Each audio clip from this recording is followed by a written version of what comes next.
town I grew up in sits next to the Miles Sandish State Forest in Massachusetts. Growing up, my friends would all tell me ghost stories about the area. A woman in a white dress following your car as you drive through, creepy laughter out by the ponds deep in the woods, and hitchhikers killing those who tried to help them. It wasn't until after I graduated that I heard the story of the mysterious asylum in the woods. I had met with my friends, Chris, Liz, and Ryan at a cemetery that sat about a mile outside of the wooded area. We had planned to venture out on a ghost hunt that evening. As the sun got low and the air grew colder, Chris decided to tell us another ghost tale about the forest. He started off by telling us that the other stories we had heard were all fake, but he knew of one that was indeed true, a story that stemmed from his own personal experience. Out in the woods, he began, is the last remaining, fully operational asylum in America. It sits on a road that starts in the middle of nowhere, only accessible by foot. A friend and I had read about this supposed asylum online, only finding one mention of it at all. We decided, one day, to go look for it ourselves. When we went searching and finally found the road in question, it was almost midnight. We walked along the path for what seemed like hours. Eventually, we spotted it around a bend in the road, partially blocked by the trees. Chris took a moment to think back over the experience, then continued. As we got closer, we spotted what we thought was a guard roaming the perimeter. We rushed to hide behind some nearby bushes. After waiting a moment, making sure we hadn't been discovered, I peeked my head out for a better view. I pulled out my phone, went to my camera, and zoomed in on the guard to get a closer look. It was as if the man felt himself being watched, because he suddenly stopped walking and slowly turned, looking directly at the camera. His face was grotesque. It looked as though he had suffered many severe deformities.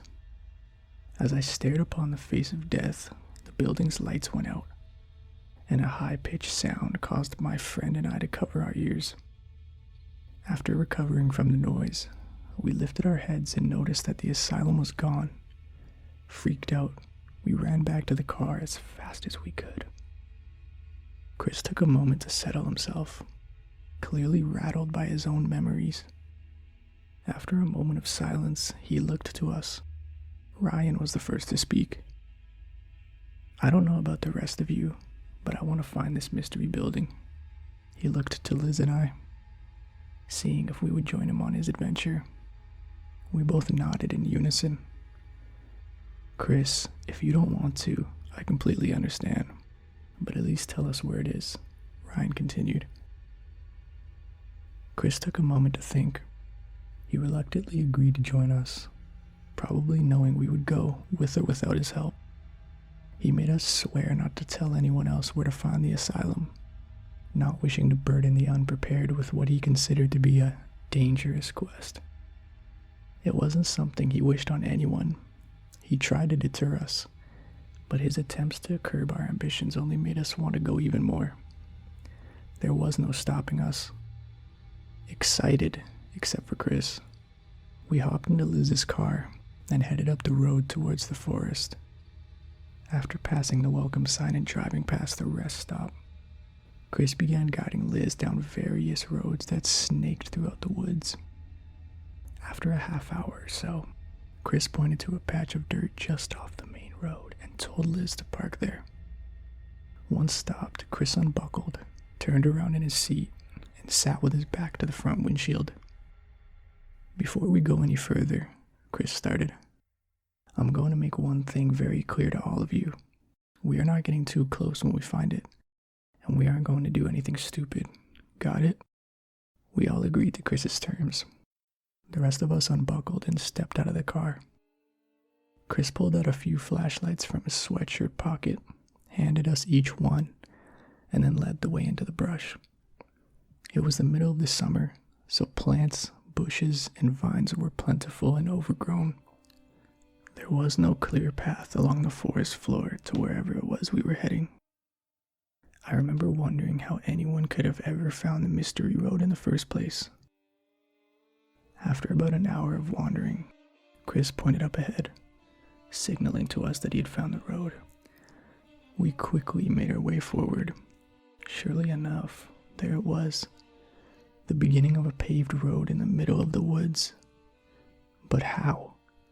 Better yet, why? We walked side by side, following the road to its end. Liz started complaining about needing to use a bathroom. Ryan was going on about dying for some pizza. The whole time, Chris remained silent, his eyes locked dead ahead, refusing to take his eyes away from the road.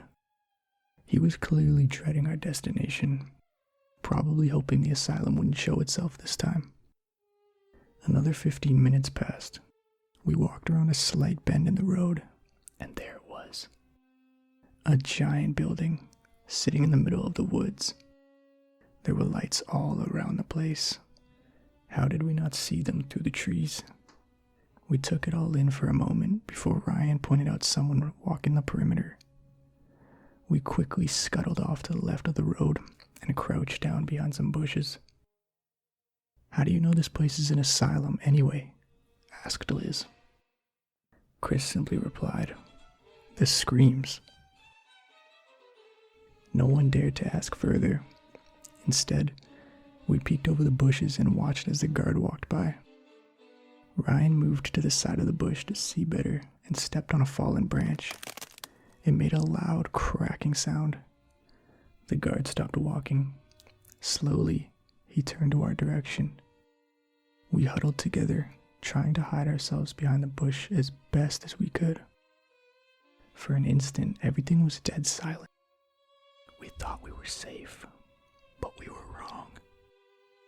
The guard began screaming, sounding almost like a dying pig. Spotlights shone themselves on our precise location. Even if we tried to flee, we would be seen.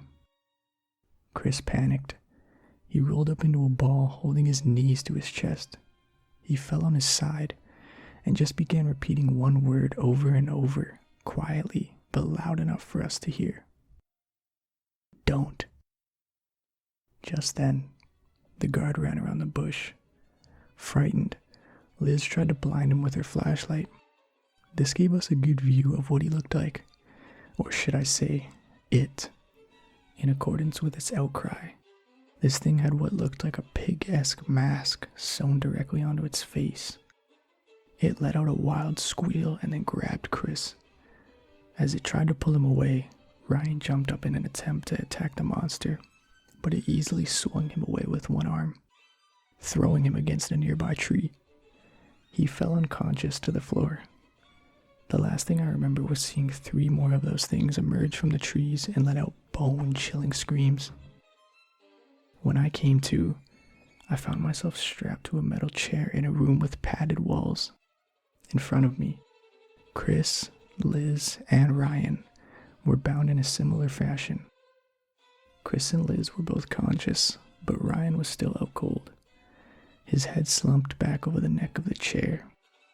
I heard a door open up from behind me, the hinges squeaking as it swung. A man in a white lab coat walked in and stood in the center of the room. He looked at Liz, Ryan, and myself, and then turned to Chris. "Ah, you're the one who was here last time, aren't you?" the man began. "Did you miss her? Is that why you came back?" "What is he talking about, Chris?" I asked.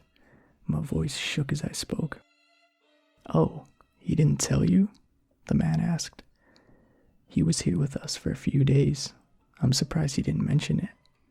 I wonder if it's because she didn't leave with him." Who was with him?"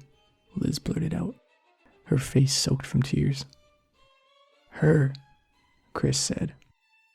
"This place. You see, I felt awful for a very long time. I was constantly sad for no apparent reason, missing work because I would sleep away the days. I met her in a dream. She said she could help. That's when she brought me here.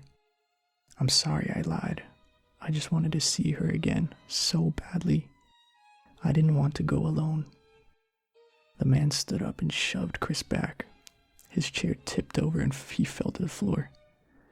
The loud thud his head made caused Ryan to wake up. Startled, he began screaming. The man turned towards the door and waved to someone to come over. One of the pig creatures walked in, picked Chris up, then went over to Ryan. It stuck a large syringe into his arm, injecting him with a green liquid. Ryan quickly fell back asleep. "What is this place?" I asked the man. "This place? You mean its name? This place is called the Asylum. Here, we make people whole again." He leaned in close, his nose almost touching mine. He continued, "Here, you are home. Well, as long as you pass the scan, that is."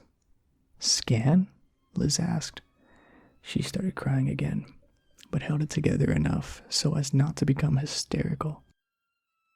The man once again waved someone in from the door behind me. In came another pig-like creature. In its hands was a device.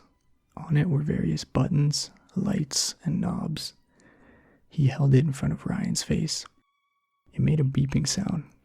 Seeming content with that, it moved to Liz, who was shaking.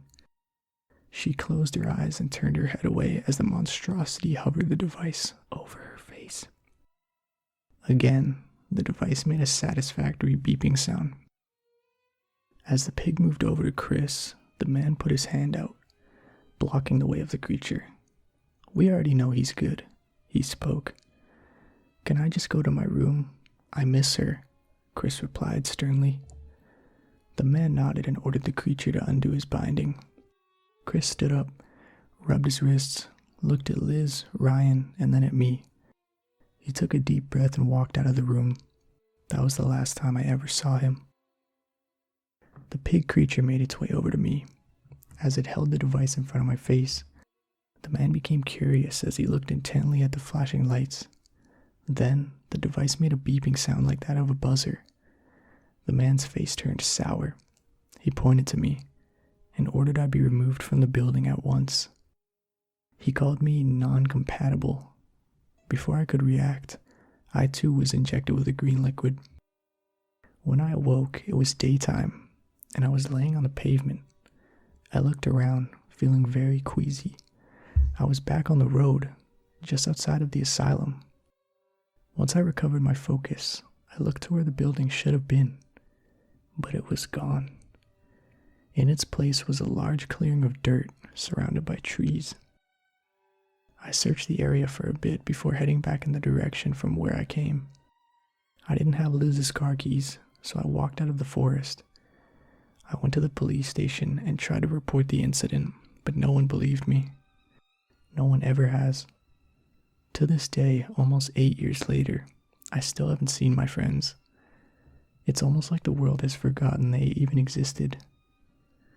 Over the years, I have gone back to that spot in the forest, but the asylum is never there. I don't think it'll ever come back.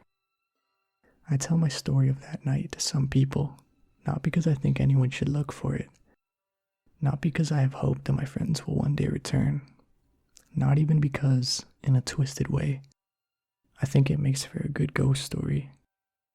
I tell my tale of that night because of the sadness I feel. The sadness of missing her.